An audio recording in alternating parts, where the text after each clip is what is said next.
Welcome to this week's episode of the Jewish Diaspora Report.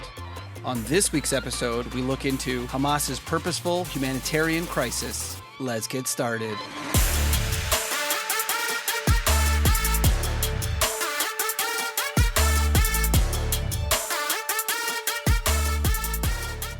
As many listeners of mine have probably heard by now over the last 6 months, there's a humanitarian crisis in Gaza.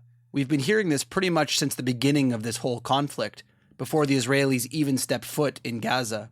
The talk of humanitarian crisis and the people of Gaza are suffering before even a shot was fired on the side of the Israelis. As those anti-Israel protesters love to bring up constantly, this incident didn't begin on October 7th. Look at the history. Places like Gaza have never really been great places to live and have always had food insecurities and things of that nature. Of course, they like to pretend like that's Israel's fault in the supposed blockade. This, however, has very little to do with why Gaza is the way it is. Clearly, after 6 months of fighting and rockets still being fired by Hamas, watching them steal all of the aid, we can see why Gaza has been the way it has been for the last 18 years under Hamas rule. And that is because Hamas cares little to help the people in Gaza. There are no hospitals being built, no schools being built. After all of the conflicts, the world sends millions and millions of dollars, cement and building materials, infrastructure. They send money that they could use, and all of it goes to terror tunnels, rockets, and terrorism in general. This is why there's been a humanitarian crisis. Needless to say, of course, this doesn't negate the fact that a war in that already terrible place being run by Hamas is obviously not going to make things better. I think what most of my listeners can tell by now, if I haven't mentioned it before, it's pretty obvious to most, is that this humanitarian aid issue and the humanitarian issue in general in Gaza has been used as a PR tool against Israel. It is in Hamas's interest that their people are suffering, because the more their people suffer and the worse people say it is in Gaza, the more they blame Israel for some reason. Everything is Israel's fault. And if we see the fact that Israel is blamed for not being involved in Gaza and bringing them all the things they need and governing them to keep it safe, but they're also blamed for hands off, saying, you run your own territory. We're not going to supply you with anything. And people complain about that. It seems like what people want is for Israel to run the territory, to keep it safe and make sure they have food and medicine and not allow Hamas to control it, while at the same time not allowing that exact thing to happen, and in fact protesting that happening. Some commentators have pointed out the fact that before Hamas took over 18 years ago, Gaza was actually run, in theory, by the Israelis, who were making sure that people were safe, making sure that there was no terrorism, and they didn't even need borders. People could cross the border into Israel anytime they wanted. And it ran 10 times smoother and more safe for the Gazan people than any day under Hamas. But whatever the reason might be for the terrible conditions in Gaza, with or without the war, needless to say, there is a crisis in Gaza. There is some debate on who's the cause and where it started and why it's there. But nonetheless, there is a crisis. In this podcast, I'd like to talk about the fact that Hamas has been creating this problem not since October 7th, well before, but they are using it as a weapon and a tool in the PR game to make sure that the pressure is maximized against Israel. And sadly, it's working. We don't often hear about Ukraine and Russia having humanitarian crises. I mean, thankfully, those are much larger countries and they get a lot of support, and the entire area is not necessarily encompassed in war. But nonetheless, we don't hear about the people of Ukraine who are suffering or the humanitarian crisis that this war in Russia is causing. And that is partially, I'd assume, because the leaders of those two countries are not actively attempting to create a humanitarian crisis in order to win the PR war, because they know they will lose the real war. Just imagine right now if Ukraine's president decided to withhold food from his own people in order to create more of a PR stunt of people dying of starvation. Imagine he personally made sure that his army stole all of the goods that were coming into his country from the international world. I would like to think that the world would be up in arms, saying, how dare you? This is a terrible thing to do to your own people.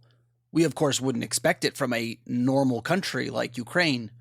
Whereas in Gaza, that is being led by a terrorist organization that literally torments and tortures its own people. They don't care about the well-being of their own people. To them, their civilian population are human shields and things to be used as weapons for PR.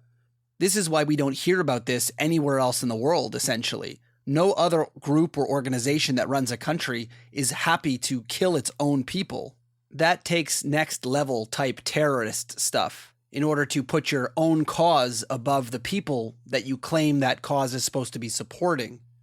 Recently, we saw the UNRWA, UNRWA, which we've talked about endlessly on this podcast as a corrupt organization that took part in the October 7th massacre. They have come out with a statement claiming there is a severe humanitarian crisis happening in Gaza right now, due specifically to the moving of Palestinian Arabs from place to place in order to get them away from the Hamas terrorists.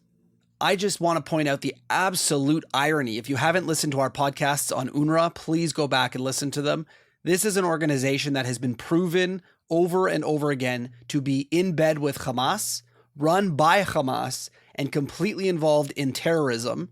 And now they're coming out after recently having a close call with losing all of their funding. And now they're coming out to tell us that, there's a humanitarian crisis happening. First of all, why are we believing the PR of Hamas filtered through UN? And second of all, aren't you guys supposed to fix this problem? Where's the millions and millions of dollars that you're getting from the international world going? They like to blame it on Israel, of course, because why not? Everything else is Israel's fault. Israel's moving people. It's so hard to get aid to people when we're moving from place to place. And these poor Palestinian Arabs and Gazans are moving from one place. This is the third time they've had to move. Can we point out the fact that Hamas is the one who enters safe zones on purpose? Israel created safe zones like Rafah at the beginning of the war, saying, Rafah is safe, go there. And many people did against Hamas's wishes. Hamas tried to stop them. Israel had to open the corridor to allow them to go, and they went. And then Hamas took all of their people into Rafah. Are we going to just leave now because, again, they're using human shields? Or we are going to do the safe thing and ask these people to move to another place and make sure they're safe away from Hamas in order to remove Hamas without civilian casualties. But this is something that UNRWA cannot stand for.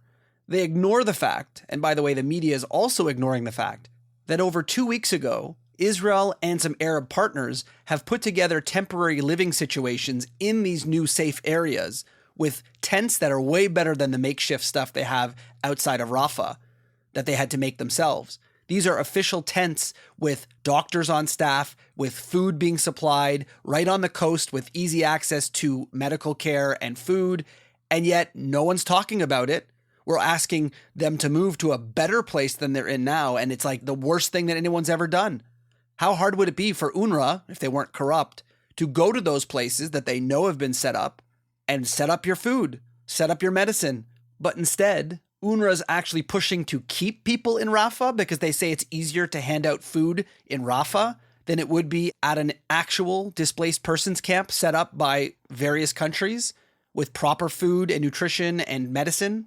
You can see here that UNRWA is playing their game again, trying to help Hamas by keeping people in Rafah, by making sure the pressure stays on Israel to not enter Rafah because of how many civilians are still there. I hate to point out the reality that there is a humanitarian crisis in Rafah while the UNRWA is there, but they want those people to stay there because UNRWA is going to fix the problem now.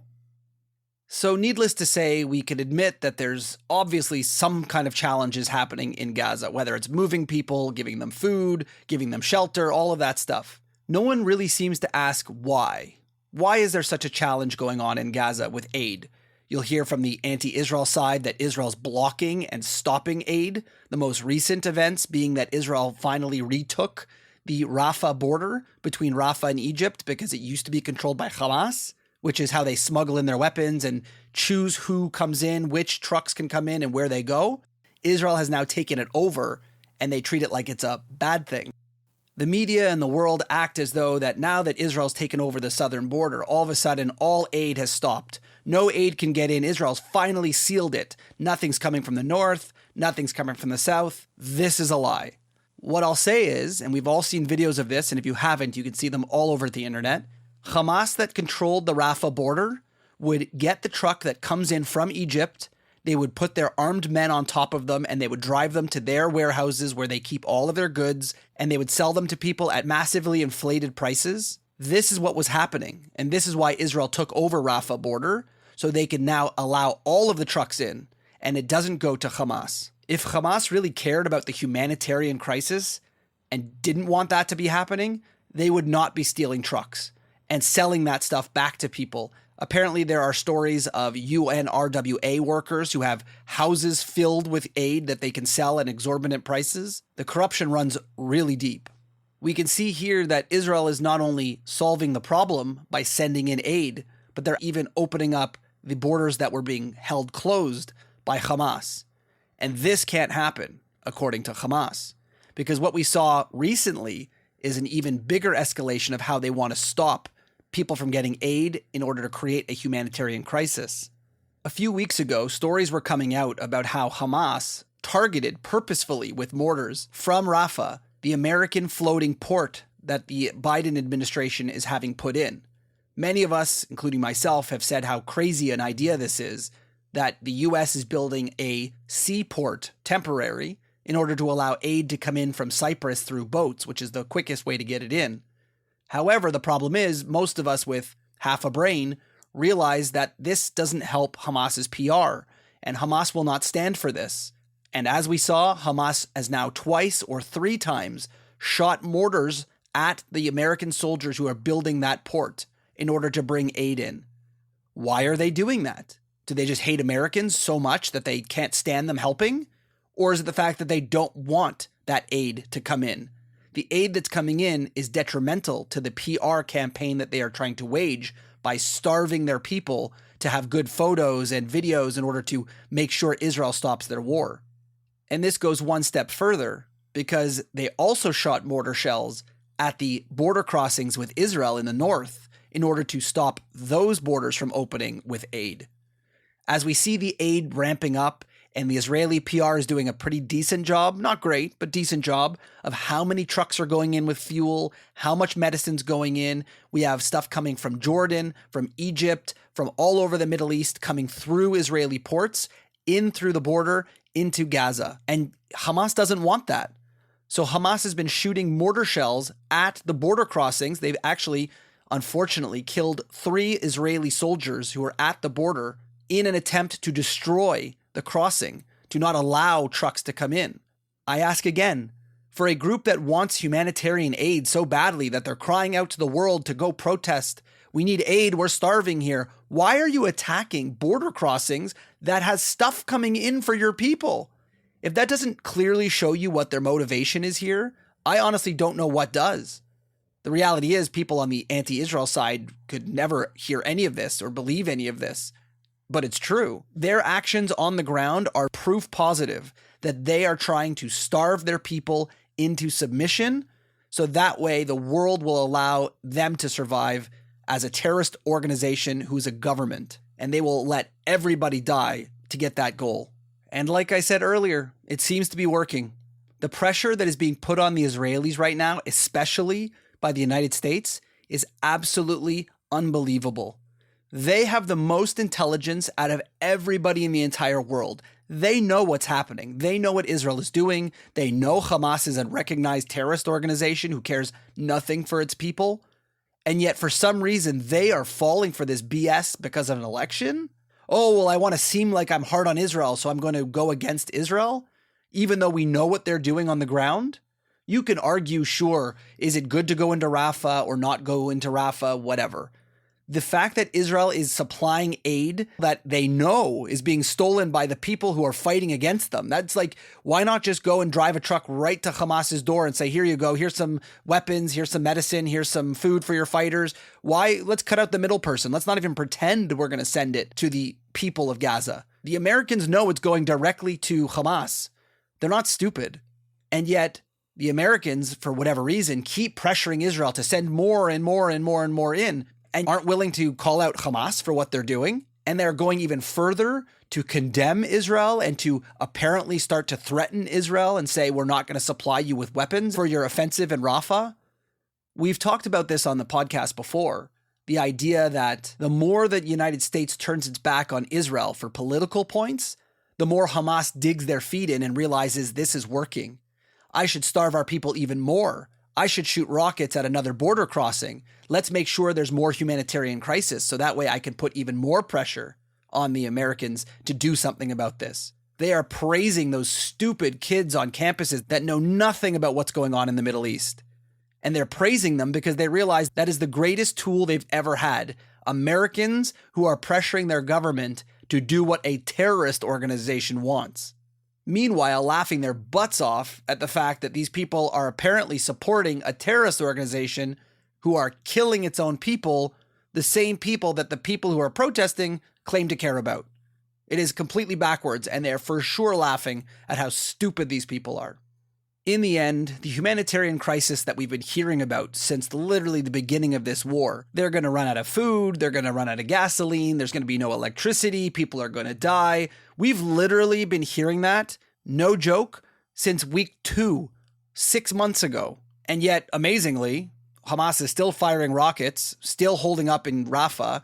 People are not necessarily starving to death, although it's not a great situation because of Hamas. On somewhat of a side note, when I talk about these crises, I don't want anyone to think that I don't care. I know I'm somewhat cold and factual, and I know there are people who are involved in the Gaza situation that don't deserve to be starved to death by their own government. Interestingly, after last week's podcast, I received a very angry message from someone who was a follower, and I won't use any names, but I don't want to out them, so I won't give any more information. This person actually called me out, claiming that, according to her, there are 0 innocent Gazans, and we shouldn't be calling them innocent people. She told me that I should be ashamed of myself, and then followed up by blocking me in order to make sure that I can't respond to her message. So if she listens to this podcast, I will say, when we're talking about the issues of a humanitarian crisis, I do believe that there are some innocent people who are not involved in this situation. What I would have pointed out to her, if she hadn't blocked me, is to say that there are innocent children in Gaza. Not to say that Israel's the one bombing them like the anti-Israel people like to talk about. The reality is Hamas is using those children as starving human shields and a PR weapon, allowing them to die in order to get a good photo, in order to affect the hearts of campuses all over the United States. But the reality is a kid who's being born doesn't hate. They don't understand hate and how to hate a Jew. That's something that's learned, unfortunately, thanks to UNRWA and their parents. And I wanted to point out to this person that many of us have been so disturbed to see posters on New York City sidewalks and around the world and on the internet saying that, quote, Israeli babies are oppressors too, justifying the murder of babies on October 7th.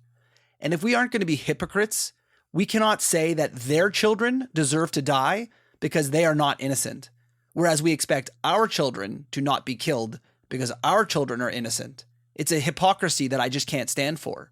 We cannot allow ourselves to lower our standards to their standards. We can't sit here and say that babies deserve to die because Hamas is terrible and therefore they deserve to die. That's just not something any of us should stand for. Just like we call them out for saying that it's valid to kill babies because they are, quote, oppressors as Israelis. So for that former follower who decided to block and never talk to us again, I'm fine with it. I really don't care. I really don't care for people who apparently suggest that babies anywhere in the world deserve to be harmed by terrorist organizations. But what I will say is that these unfortunate people, including babies and young people who have not been brainwashed, and even some adults, unfortunately far too few, that will stand up against Hamas and what they're doing to their own people. Because we can never forget that Hamas is to blame for this, and they are creating a purposeful humanitarian crisis in their own region, killing their own people in order to get a PR win and stopping the Israelis from being able to exact revenge against those who perpetrated October 7th, the people of Hamas. This has been another episode of the Jewish Diaspora Report. Don't forget to check us out on social media at jdr.podcast and check out some of our other episodes on your favorite podcast source. We'll see you next time.